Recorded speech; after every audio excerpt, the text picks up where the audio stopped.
I'm on my way home from pre-fishing. The KBI is next week, the Kenora Bass International. So I spent a long day pre-fishing today, and I figured on my way home I should probably stop and grab some walleye. I haven't fed my wife any fish yet this year, and it's already August 3rd. So I should probably bring a few home to keep Mama happy.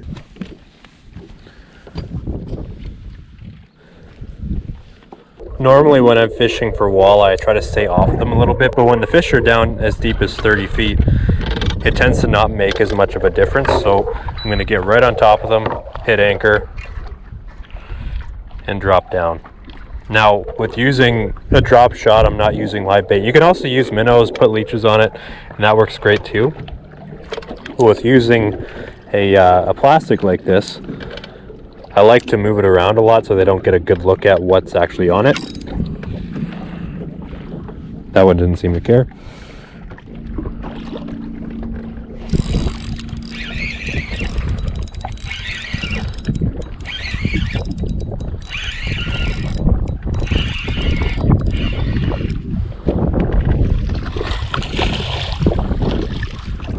It's a good one.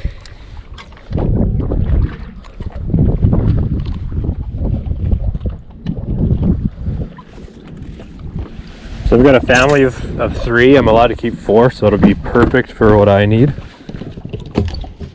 This one's probably 16 and a half, maybe 17 inches.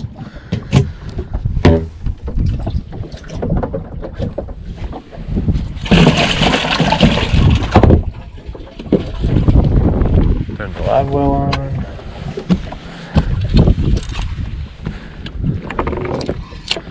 Now that I've caught a fish, I'm going to readjust my plastic back to the way that I like it. Make sure that the knot of the drop shot is sitting in the eye of the hook so it stays straight.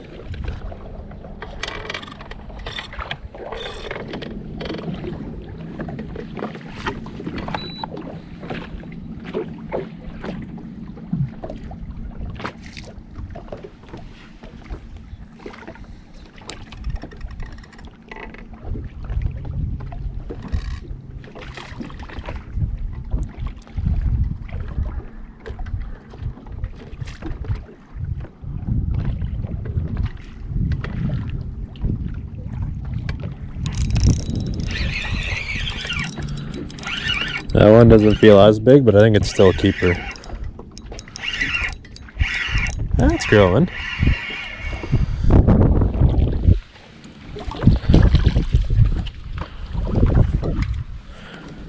A little smaller, but it'll keep. So when I get a fish to the surface like that, what I'll do is I'll move my rod around and keep the rod loaded up instead of just kind of flailing it around up in the air. That's where you'll lose a lot of fish.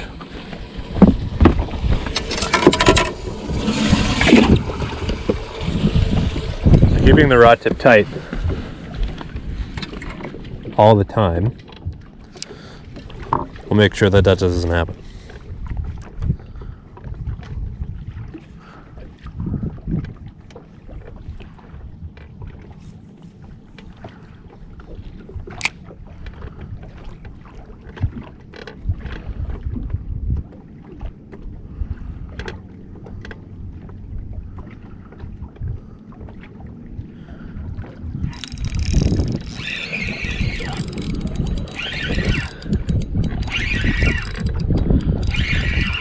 Feels good.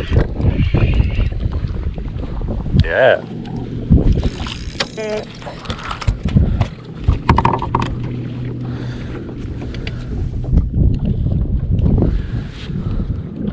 That one might be closer to an over. Measure it.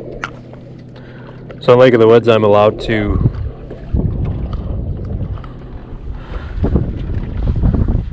On Lake of the Woods, I'm allowed to keep 1 over 18 and 3 under, or all 4 under. I like to try and keep 4 under, but I kind of want to go home, so I'm going to keep my first 4 fish if it's legal to do so. It knows that one's 18 and a quarter, so this will be my 1 over. It's just barely over. And I started fishing at 6 o'clock. At 6:08, I've got 3. So what I'm going to do is I'm going to tie on a drop shot really quick. All you need for this is a small hook. This is a number 2 Octopus hook. Dropshot weight. This one crimps onto the bottom of your line, so you don't have to tie it. I'll show you that a little bit better in a second. And then a Berkley flatworm is my favorite bait to use for drop shot when I'm targeting walleye in the summertime. So I'll zoom in a little bit and I'll show you exactly how I like to tie it up. Okay, so what I'm going to do is I'm going to take my hook first, and you insert the line through the top of the hook, and then you come back through. What I'm going to do is going to tie a polymer knot on this one. I like the polymer knot the best when I'm tying a drop shot because the knot sits in the eye of the hook a lot better.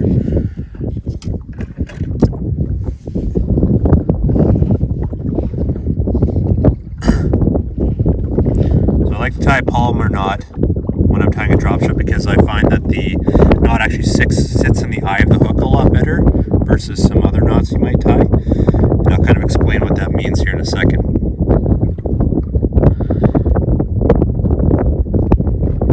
So what I did was I tied an overhand knot, put the line back, the hook through. Okay, so now my knot's done. What we're going to do now is we're going to take our tag in, which is very long, probably about 16, 18 inches of a tag in that I have here. And I'm going to put it back through the eye of the hook and pull. So what ends up happening is this knot will then now sit into the eye of the hook. The knot actually sits right in the eye of the hook. I don't know if you can see that. So what ends up happening is that knot sits right in the eye of the hook, and when I hold it vertically, that hook stays horizontal. So now what I'm going to do is I'm going to go to the end of my tag end, crimp my weight on, and what's really nice about a weight like this that you crimp on is that when this gets stuck, all you have to do is pull, and it's going to come right out. So rather than you losing your entire setup when you get a snag, all you have to do is pull the weight out, crimp a new one on super quickly, and you're back in action.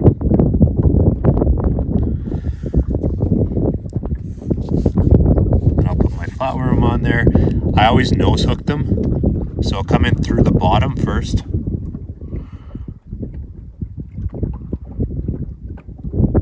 And then out through the top of the nose. Just like that, so it sits like that. That's exactly what you want. So what you're left with is your hook suspended up the line like this with your bait on it, and then your weight is down at the bottom. And so what's really nice is that it presets the depth that you want your bait to be, and you can just play with your line with your weight being on the bottom and impart a lot of action into that bait.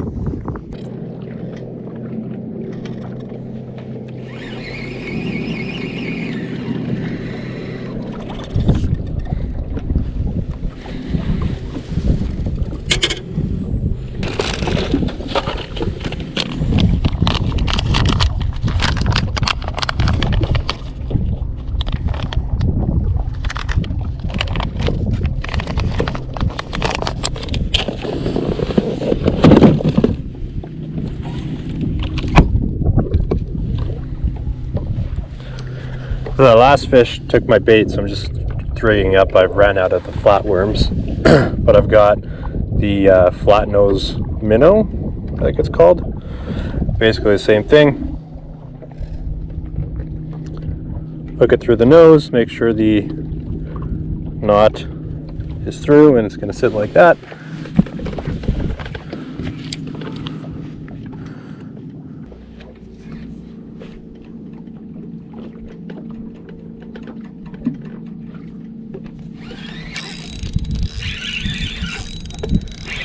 That feels like a good one. When they hit it, they smoke it. So on that slack line, it really sends a shock up to your hands and your field. So I don't see my rod necessarily load up when I get a bite, but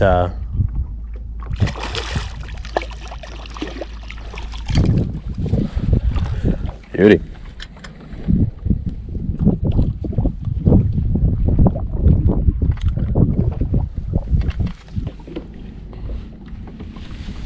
Oh, that's 4.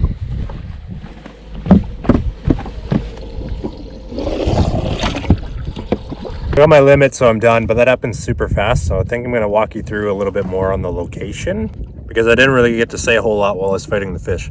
So I'm going to turn the camera around here. Now this is a spot that we're fishing, so all around us we have 50 feet of water or so, and then up at the very top it comes up to about 32. If I zoom out, you can see there's another bump here. This one's a little deeper though, it only comes up to about 44 on the top. And then there's this one here. This one I actually fish a little bit earlier in the season. You see how it tops out at 24. And in early July, they'll be right on top of this one in 24 feet. But now they'll be dropped off the side here. You see where I have these waypoints down in 35. That's just kind of where they like to set up a little bit later in the year. They'll dump off the side. Still in the evenings though, they will come up to the top. But for the most part, if you're going midday, it's going to be off the side, and 35 feet is where they're going to set up. So you can pretty well zoom out and go to any piece of structure on this Lake Master chip in this area, and you're going to find a spot that holds fish. Like for example, I've never fished this spot in my life, but I can guarantee you up at 26 feet that would be a good spot to fish, maybe even right now, but definitely earlier in July. And then right now down here off this little flat edge would be where to go right now. And that's exactly what you want to look for, is we're right in the middle of the lake here. Middle of the lake.